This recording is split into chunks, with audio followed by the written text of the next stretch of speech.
Écoutez la seconde sonate en la majeur de Beethoven. Je suis certain que si vous y sentez de la joie sereine et dans le second mouvement l'échange tendre des aveux immortels, vous êtes de ceux qui ne seront jamais abandonnés.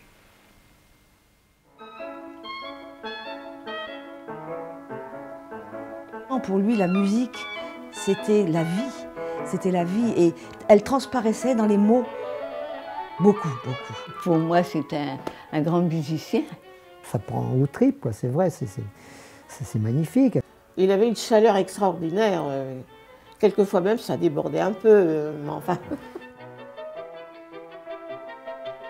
Pour moi, un violoniste, il n'y en a qu'un. Enfin, il n'y en a qu'un.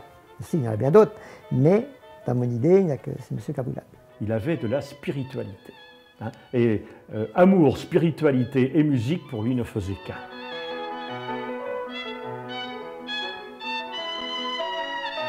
C'était un passionné de tout ce qui était artistique, création. C'était vraiment quelqu'un de passionnant. C'était quelqu'un de complet, en fin de compte. L'artiste, il faisait la cuisine magnifiquement, tu te rappelles. Il écrivait, il peignait. Il était doué pour tout. Je ne sais pas ce qu'il ne savait pas faire.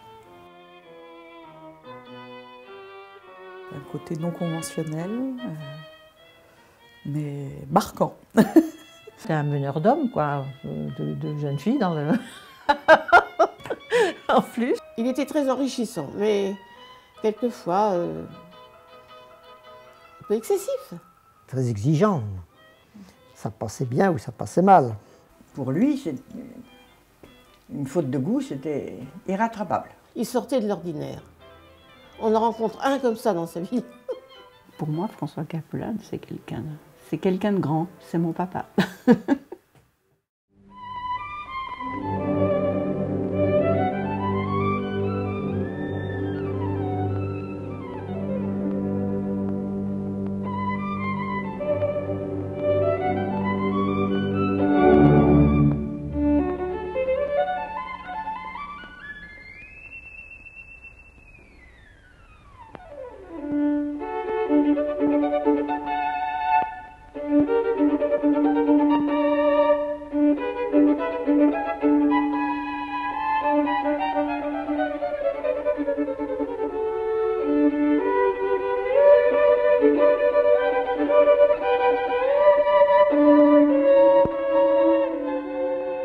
J'ai connu Maître Capoulade, ma foi, la première année quand il est arrivé à Rennes et qu'il a donné son premier concert avec Geneviève Zeg, où on n'avait pas l'habitude d'entendre cette qualité de musique.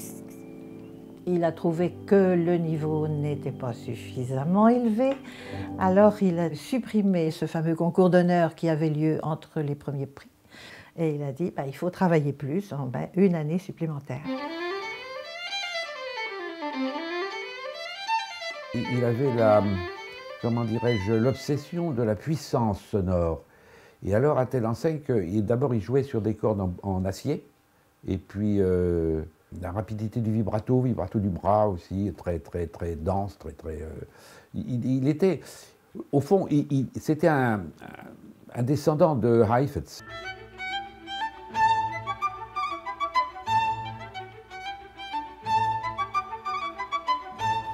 Et je sais que sur son violon, cette partie-là était complètement déchiquetée parce que par les coups d'archet, enfin de la bague, la hausse, quoi.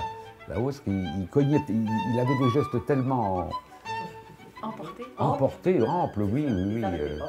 Un humour fou aussi, avec son violon, violon. Parce que toutes ces imitations de bruitage, de patients chez le dentiste, on a dû sans doute vous en parler aussi. Elle est chez le dentiste, la dame, là. Alors qu'est-ce qui se passe? Elle vient de se faire arracher une dent. Alors elle a peur pendant qu'on dit... non, elle a peur qu'elle lui fasse du mal.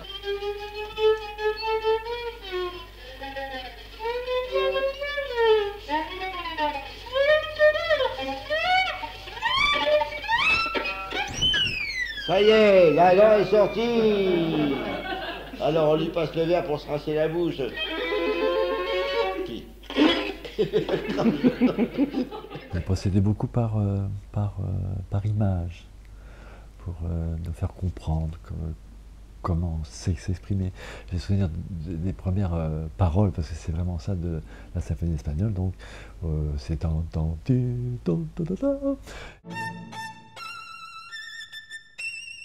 il disait non, je voulais plus, de façon plus convaincante, plus conquérante, pense oui, c'est moi d'Artagnan. Voilà. Alors j'avais compris immédiatement que c'était à ce moment-là, je bombais le torse, disons. Une phrase douce, ça. Imaginez la maman qui donne le sein à son petit. Voyez, il faut jouer comme ça. Tout était comme ça. On voyait la maman qui berçait son bébé. Et alors on jouait avec l'image. Il a laissé sa marque sur le, disons, sur le monde violonistique de Rennes, ça je crois.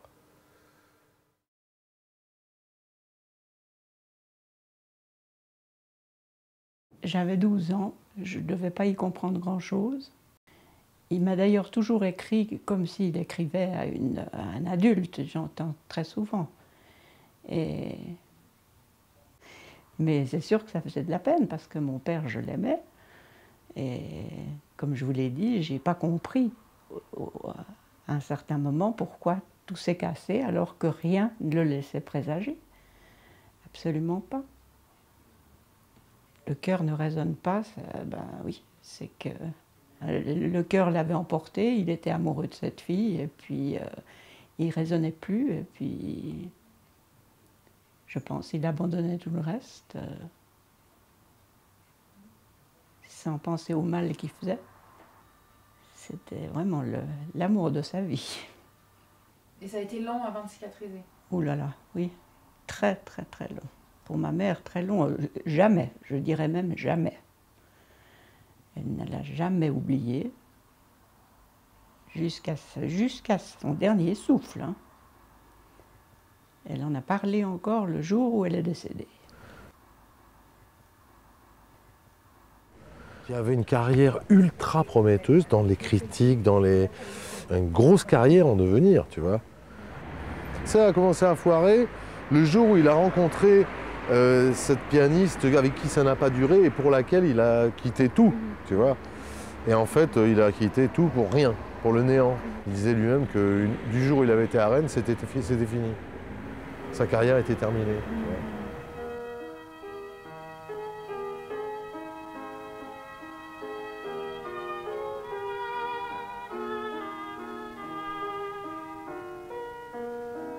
vois. Est-ce que Becherel lui a plu, peut-être? Il est peut-être venu se promener par là et que ça lui a plu. Je me souviens lui avoir posé la question, j'ai dit « Pourquoi tu es là ?» Elle dit « Parce que je m'y sens bien. » Voilà la réponse. M. Capoulade, on l'a rencontré quand il était arrivé à Becherel, comme il habitait sur la butte là-bas, et que nous on était commerçants, donc il fallait bien qu'il fasse ses courses quelque part. Donc il venait nous voir, puis on avait un lien un petit peu d'amitié, un peu comme ça. Il avait le cœur sous la main, c'était un homme très généreux.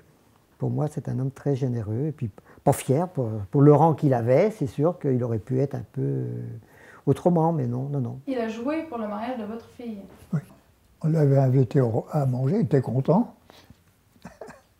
Non, mais c'était le geste quand même, parce que celui qui s'est proposé d'aller jouer du violon, un artiste comme ça, pour des simples comme nous, c'est plutôt drôle. Il n'y avait personne comme lui dans le village. C'était quelqu'un qui m'a toujours impressionnée par rapport à sa prestance qu'il dégageait. C'était très impressionnant. Il était toujours impeccable. Personne n'était comme lui. Donc d'une honnêteté, j'ai jamais vu quelqu'un aussi bien rasé, aussi beau, qui sentait bon et qui était habillé toujours en costume. Bon, il n'avait pas beaucoup d'argent, il gagnait bien sa vie, mais il dépensait tout en chaussures et en chemise. Ouais, c'est ça. On voyait bien que c'était un coquin, que c'était quelqu'un, le vieux beau quelque part. Hein. Oh, il avait un regard, des yeux malicieux, coquin. Par contre, la chorale n'était pas au point. Quand il l'a prise, il était très, très exigeant. Donc vous dirigez la chorale de Becherel? Absolument. Depuis le départ de Capoulade? Depuis le départ de Maître Capoulade, absolument. C'est lui qui l'avait donc recréé, puis il avait des tas d'idées, donc il a recréé une chorale pour l'église, et ça a commencé comme ça. Je pense que des musiciens viendraient nous chipoter en nous disant que « Ah ben là, vous avez fait une blanche, c'était une noire » ou « Vous avez fait une noire, c'était une blanche ». On s'en fiche. Si c'est plus joli comme ça, c'était ça l'argument. Si c'est plus joli comme ça, tant pis pour ce qui est écrit. Ça, c'était l'argument de Capoulade. C'était son argument et c'est... J'avoue que ça me plaît bien. Il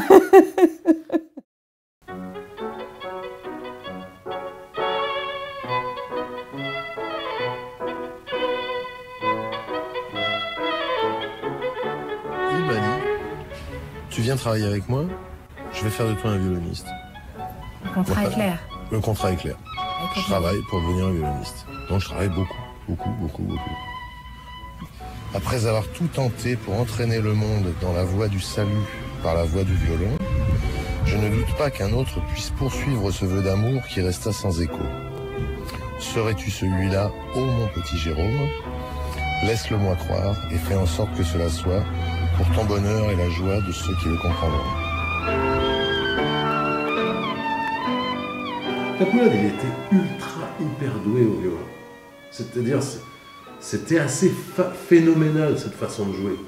Cette perfection, cette justesse technique, tu vois, cette précision, cet archet qui était comme une épée. Et lui, il ouvre sa porte, il était « Ah, bonjour, mon petit gars !» Toujours les bras en l'air, comme ça. Il est là, « Ah, c'est phénoménal !» Toujours avec les bras, il avait toujours... Ce qui faisait sa grandeur, parce qu'il n'était pas très grand. Non, il était Mais moi, j'ai toujours l'impression qu'il était immense, c'est que quand il vous accueillait toujours comme ça. C'est vrai.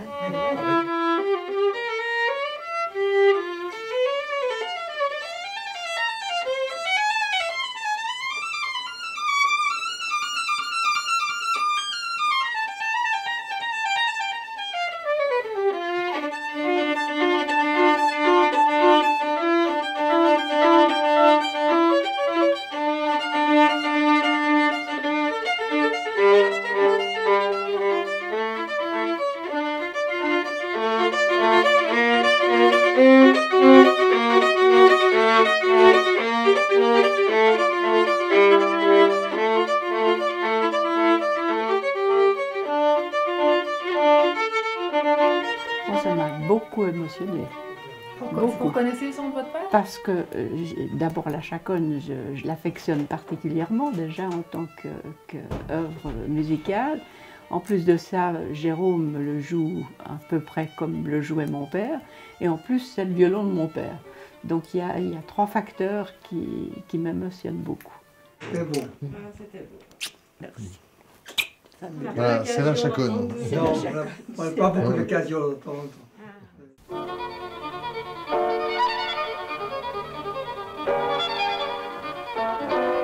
C'était un homme extraordinaire, c'est tout ce qu'on peut dire. C'est dommage que vous ne l'ayez pas connu.